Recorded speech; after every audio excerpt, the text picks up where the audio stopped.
안녕하세요. 에이플러스입니다. 오늘 이제 미분 방정식 파트 시작을 할 건데요.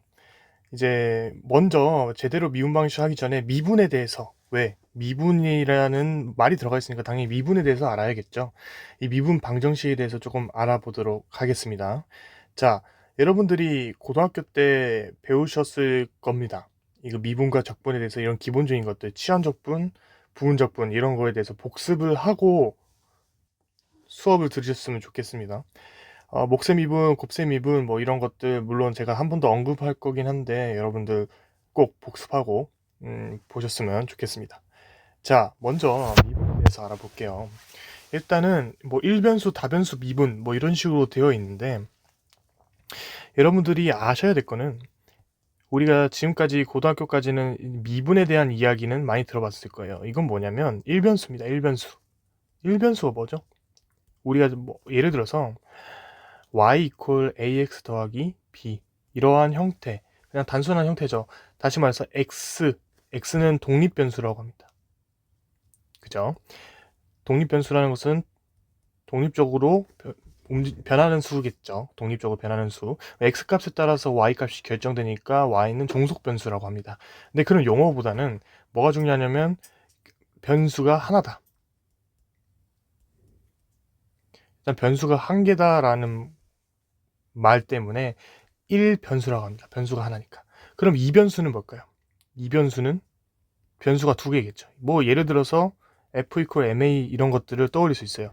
물론 뭐 벡터가 f 이퀄 ma 이런 것들을 살펴볼 수 있죠. 뭐 벡터 표시를 잠깐 잊고 이제 m과 a 값에 m에 따라서 m이 올라가면 f도 올라가고 a가 내려가면 f도 내려가고 이렇게 변수가 두 개인 것들을 2변수라고 할 수 있습니다. 이해됐나요? 근데 이제 2변수부터 3변수, 4변수 이러한 것들을 우리는 뭐라 부를 거냐면 편미분이다. 뭐 편을 들여서 미분한다라고 생각하는 게 편하겠죠? 그러면 3변수, 뭐 이렇게 쭉쭉쭉 4변수 이렇게 있는데 여기 2변수 이상을 우리는 뭐라 부르냐면 다변수입니다. 다변수. 다변수라는 것은 그런 말에서 많을 다자겠죠. 변수가 많다. 그럼 이 변수가 두 개부터는 다변수라고 하고 그때의 미분은 편미분이라고 한다.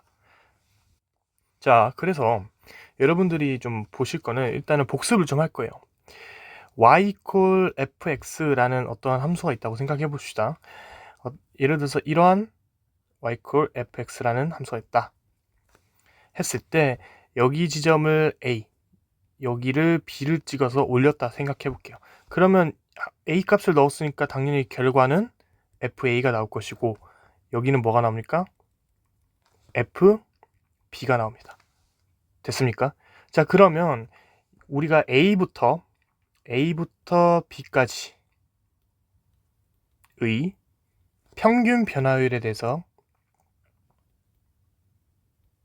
이야기를 할 때 여기서부터 여기까지의 기울기를 의미했겠죠. 조금 비틀어지긴 했는데 여기 지나는 겁니다. 자, 이 평균 변화율이라는 것은 여기 사이에서 가질 수 있는 이러한 여러 가지 기울기들을 다 합쳤을 때 여기를 지나더라 라는 의미라고 받아들이면 편할 것 같네요. 근데 우리는 지금까지 뭘 봤죠? 한 지점에서의 도함수, 그러니까 한 지점에서의 기울기에 대해서 우리가 알아봤었잖아요. 그래서 이 녀석의 슬로프, 다시 말해서 기울기를 구하면 x 증가량분의 y 증가량이기 때문에 여기는 b-a라는 길이고 여기는 fb 빼기 fa로 볼 수 있겠죠. 그럼 슬로프는 어떻게 됩니까? b-a분의 fb-fa가 됩니다. 됐나요? 그런 다음 우리가 한 지점에서 보기 위해서 이 b를 a로 보낼 겁니다. 그게 무슨 말이죠? 이 지점이 점점점 작아지면 되는 거 아니에요? 그래서 결국에는 한 점에서의 슬로프, 기울기를 구하겠다 이 말입니다. 그러면 우리가 많이 봤던 리미트 b를 a로 보내면 되겠죠. 그래서 b-a, fb-fa고 우리는 b-a를 h로 보통 치환을 합니다. 따라서 b는 a 더하기 h로 볼 수 있고 뭐 넘겨준 거죠. 그 다음에 여기다 그대로 대입해 볼게요. 여기는 b-a가 0으로 가는 형태로 바꿀 수 있죠. 그러면 결국 이 녀석은 뭐로 변합니까? 리미트 h가 0으로 갈 때 h분의 fa 더하기 h 마이너스 fa다. 그래서 우리는 이거는 f 프라임 a라고 둘 수 있다 라고 이야기할 수 있습니다. 자, 보시면 조금 더 이제 보편화해서 적어주면 h분의 fx 더하기 h 마이너스 fx라고 적으면 뭐라고 적죠? f 프라임 x라고 도함수의 정의에 대해서 우리가 이야기할 수 있다. 됐나요? 자, 그러면 여기 이 fx 더하기 h에 예를 들어서 y equal x n 이걸 미분해주면 y 프라임은 n 곱하기 x n 마이너스 1승이죠. 맞나요? 근데 이게 어떻게 나왔어요? 했을 때 여기다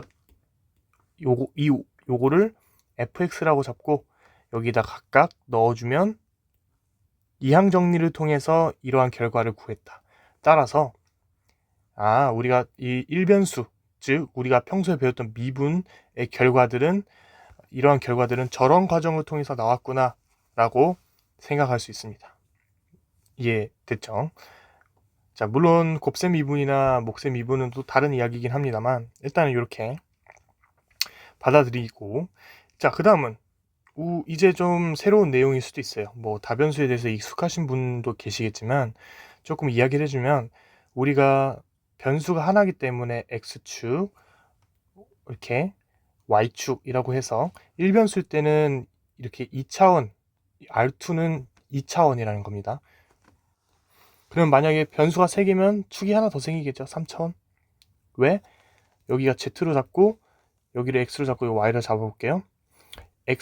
x의 변화와 y의 변화에 따라서 z값이 결정이 되는, 우리가 이거를 이변수에서의 이야기를 볼 수 있겠죠. 그러면 얘는 R3다. 한 차원씩 높아지는군요. 그럼 변수가 3개면 3변수인데 편미분이죠. 근데 우리는 4차원의 그래프는 우리가 직접 그릴 수 없죠. 당연히. 이 이야기를 우리 미적분학에서 했는데 한 번 더 이야기합니다. 복습 겸. 자, 그러면 좀 지우자. 여기서 예를 들어서 이러한 뭔지 모를 어떤 그래프가 있어요. 그래서 여기서 이렇게 쭉 x랑 y 지점 여기 찍고 쭉 올렸어. 쭉 올려서 한 지점을 찍었어요. 한 지점을 찍었는데 이 지점은 기울기가 일변수와 다르게 기울기가 몇 개 있어요? 되게 많죠. 되게 많죠. 왜냐면 예를 들어서 곡면이라 생각하면 위로 올라가는 기울기랑 아래로 내려가는 거랑 옆으로 가는 거랑 다 다를 거란 말이야. 그래서 그 중에 가장 대표적인 x와 y를 보겠다. 이 x를 향하는 x 좌표와 평행하게 향하는 이 기울기를 뭐라 표현하냐면 우리는 fx에 대해서 편미분했다. y는 y에 대해서 편미분했다 라고 이야기할 수 있습니다. 대표적인 거죠. 그러면요, 이 x랑 y 제외하고 나머지 기울기들은 어떻게 표현하나요? 했을 때 여러분들이 그 이야기는 방향도함수 이야기를 통해서 u라는 유닛 벡터를 도입을 해서 찾아줬죠. 그 이야기는 여러분들 칼큘러스 미적분학 쪽 방향도함수 파트를 보시면 조금 더 이해될 텐데 지금 미분 방정식에는 이 정도만 일단 알고 계시면 될 것 같습니다. 자, 그러면 우리가 평소에 fx라고 표현을 하던 거를 변수가 두 개니까 fx, y 이걸 2변수라고 하고 3변수는 x, y, z 뭐 이런 식으로 표현하겠죠. 근데 일단 2변수로 보면 기존에 우리는 미분을 하면 dx분의 df 이렇게 해서 f'x라는 1변수를 표현했던 거를 우리는 여기서는 어떻게 바뀌냐, 라운드 x분의 라운드 f 이렇게 바뀝니다. 이게 무슨 말이죠? fx에 대해서 편미분을 했다. 이 라운드의 의미, 뭐 파시얼이라고도 합니다. 파시얼. 이 파시얼의 의미는 어떤 지점에서의 특별한 기울기를 의미하겠죠. x 쪽으로 향하는 특별한 기울기니까. 그래서 이 그냥 1변수에서는 d를 데리베이티브를 해서 d를 쓰지만 여기서는 파셜이라는 것을 씁니다. 그렇기 때문에 2변수 이상부터는 미분을 표현할 때 파셜을 쓰는구나, 이거를 쓰는구나 라고 여러분들이 인지한 상태로 좀 더 이야기 나누면 이 녀석에 대해서 정의를 좀 적어 드릴게요. 마찬가지로 h는 0으로 갑니다. 그래서 적어보면 h분의 f x 플러스 h y 마이너스 f x, y가 되는 거죠. 자, 이게 뭐죠? 라고 했을 때 이변수니까 여기와 여기 각각 있는 건 맞죠? 그래서 이거 조금 더 와닿게 설명해 드리면 x축, y축, z축을 도입을 해볼게요. 이변수니까 어떠한 뭐 이러한 이제 뭐 함수가 있다 생각해 봅시다. 뭔지 모르겠어. 그래서 여러분들이 얘를 조금 그림을 그려보면 여기를 y, 여기를 x라 잡을게요. x에서 조금 더 가는 것을 x 플러스 h라고 우리는 얘기하겠습니다. x 플러스 h. 그러면 우리는 이 x에서 x 플러스 h로 여기 가는 부분은 위에서 보면 여기서 x축에 대한 fx죠. 맞나요? 자, 보시면 여기 지점과 여기를 보면 여기 사이를 의미합니다. 맞죠? x 플러스 h 빼기 fx 이렇게 보면 여기 사이를 의미합니다. 근데 y는 변화가 있나요? 없나요? 없죠. 변화가 없어. 얘는 그래서 무슨 측을 하고 있어요? 변화가 없으니까 상수 측을 하고 있다. 이해됐죠?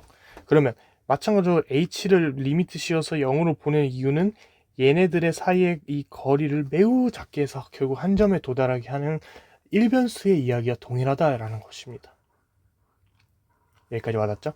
그러면 한번 뭐 y 좌표도 조금 보여드리면 round y over round f over round y 이퀄은 fy라고 둘 수 있고 마찬가지로 리미트 h가 0으로 갈 때 h분의 fx, y 더하기 h 빼기 fx, y라고 둘 수 있는 겁니다. 살짝 예시를 보여드리면 fy equal fx, y가 xy라고 해봅시다.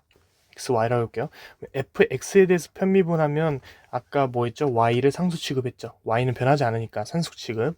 그럼 얘를 그대로 냅두고 y만 나옵니다. 다시 말해서 뭐 y를 a로 치환해서 뭐 쉽게 볼 수도 있다는 거죠. 상수 콘스탄트 c 됐나요? 그럼 x는 미분하면 1이 되니까 x가 사라진 것처럼 1 곱하기 y가 되는 겁니다. 그럼 fy에 대해서 편미분하면 x를 상수 취급해서 x가 나오죠. 요거를 뭐라고 하냐면 일개 편미분이라고 합니다. 한 번 미분했다. 됐죠? 그럼 만약에 이게 편미분에 대해서 이야기가 있으니까 일개 편미분이라고 표현했겠죠. 얘는 fx를 편미분하는 거에 있어서 x를 한 번 더 편미분해주고 fy에서 한 번 더 y를 편미분해주고 이렇게 두 번 돼 있는 것들을 이게 편미분이라 하는 거죠. 그럼 뭐가 있을까? fx로 편미분했다가 y로 편미분할 수 있고 fy 편미분돼 있는 것을 x로 편미분할 수 있고 이런 이야기 네 가지가 있다. 그럼 이게 편미분을 구하라 라는 간단한 계산 문제가 나왔을 때는 네 개 다 적어줘야 된다는 거죠. 그래서 이거 왜 하는 거죠? 왜 이게 편미분까지 하면 나중에 편미분 방정식을 여러분 따로 배우게 되면 예를 들어서 fxx, fyy 이퀄 제로는 라플라스 방정식이라고 하는 건데 이거를 만족하는가 확인할 때 여러분들 이게 편미분을 사용하는 경우가 있더라. 이 정도만 가볍게 이해하시고 그리고 제가 이 이야기를 좀 할 건데 얘랑 같으면 연속성에 대해서 이야기할 수 있어요. 연속성. 자세한 이야기는 하지 않을 텐데 그냥 같아야 연속성에 대한 이야기를 할 수 있고 이거는 뭐와 관련돼 있다? 슈바르츠 정리와 연결이 돼 있구나. 궁금하신 분들은 조금 더 찾아보시고 여러분들은 이 정도만 머릿속에 인지하셨으면 좋겠습니다. 자, 마지막으로 자, 뭐가 있냐면 우리가 이 세모 보셨죠? 대리란 연산자입니다. 근데 헷갈리지 마실 게 세모를 거꾸로 하면 얘는 뭐라고 하냐면 그레디언트라고 하는 겁니다. 이 내용도 우리 방향도 함수 공부 한번 영상 보고 오시면 조금 더 와닿을 텐데 지금은 그냥 이런 게 있구나 벡터 표시해도 되고 왜냐면 얘는 라운드 x분의 라운드 i 플러스 라운드 y분의 라운드 j 이렇게 표현하거든요. 그래서 그레디언트 f라는 걸 본 적 있을 겁니다. 벡터를 표시해도 되고 안 해도 됩니다. 이건 뭐 또 9배라고도 하기도 해요. 9배 그냥 인지만 그러면 f를 그냥 여기다가 곱해주면 되겠죠. 라운드 x분의 라운드 f i 플러스 라운드 y분의 라운드 f j. i랑 j는 뭡니까? 아까 얘는 1,0, 얘는 0,1. 우리가 선형대수 시간에 E1, E2 이렇게 뒀던 거랑 같은 이야기죠. 비슷한 게 아니라. 그러면 이 녀석은 또 벡터니까 라운드 x분의 라운드 f, 라운드 y분의 라운드 f 이런 식으로도 둘 수 있다라는 이 내용을 여러분들이 한번 인지하셨으면 좋겠습니다. 자, 여러분들이 이 이야기들을 제가 해드린 이유는 미분, 미분과 편미분에 대해서 한번 복습을 좀 하시고 전체적인 흐름을 좀 파악하신 다음에 이 위에 있는 내용들을 복습이 됐다고 한 후에 여러분들이 본격적으로 미분 방식에 대해서 공부를 시작할 겁니다. 그렇기 때문에 여러분들 꼭 여기 있는 내용들 잘 복습하시고 오셨으면 좋겠습니다. 감사합니다. 다음 시간에 뵙겠습니다.